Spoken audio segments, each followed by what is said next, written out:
Sonic CD is probably the most divisive game out of the big four classic Sonic games.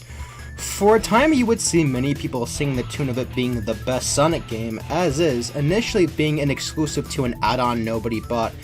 It did have that mythical aura to it, being the lost Sonic game, which certainly made it special. Granted, I do think there are aspects of the game that make it special within its own framework, outside of the mythical novelty. That said, as the game became more accessible and well-known, more and more people started to notice the cracks. Well, one thing I can say that Sonic CD certainly is that it's different. Now, different doesn't mean bad, but how exactly does Sonic CD handle its unique approach to the classic Sonic design philosophy? With classic Sonic, the main three pillars of it involve speed, platforming, and exploration. Here I'm specifically focusing on exploration. Classic Sonic games generally have a sort of Turrican approach to exploration, but unlike Turrican, where the exploration is there for finding extra lives and power-ups, Sonic is more about the player discovering and putting together definitive routes to blast through these colorful sets of levels. Sonic CD, however, is much different. You can blast through these levels if you please, but the design is way more cluttered and messy. It can be fun depending on your tolerance level, but on a casual playthrough, levels can either feel like nothing or be a pain in the ass. But if you want to, you can potentially make almost every level a pain in the ass with the Robot Generator side quest.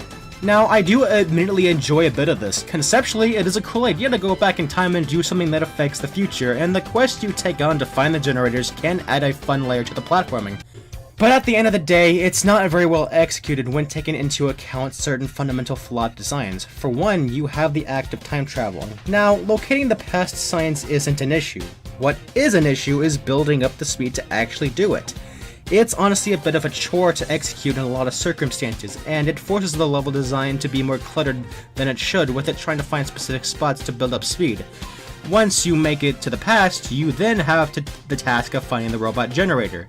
This is something that at first can be really annoying, but on subsequent playthroughs it can get easier and more rewarding as you basically memorize the locations of the generator. But this doesn't stop it from still being, well, annoying. So I'd say this side quest is poised for some fixing. For one, I dropped the whole requirement for momentum and have it function like the time posts in Sonic Time Twisted, where all you need to do is blast through them.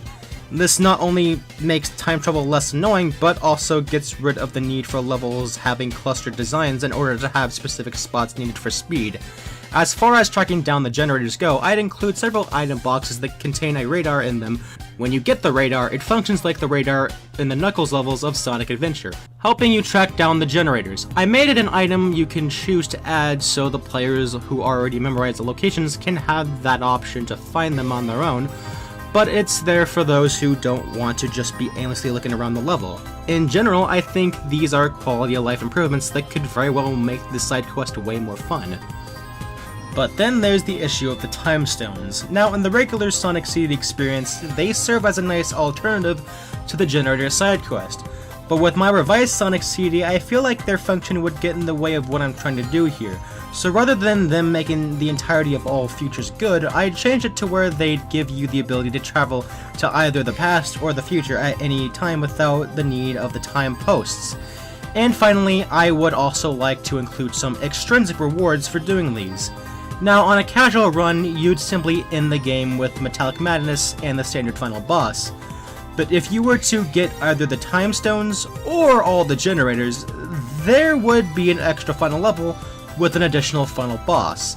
But if you were to get all the time stones and the generators, then you would unlock the true final boss. That's all. I just think an extrinsic reward like that would be cool.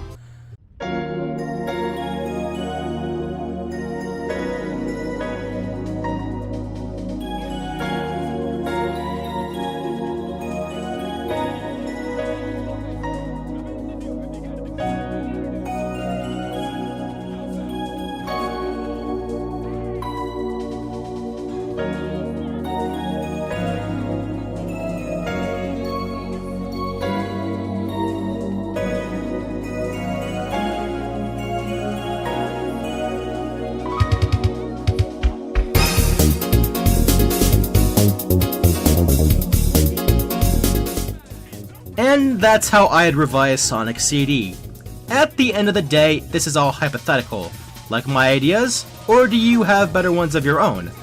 Tell me in the comments below. All in all, with all of Sonic CD's faults, it's a game that I still do quite like. It may be a mess, but it's a beautiful mess, and one with a really great personality. Until next time, I will see you all later.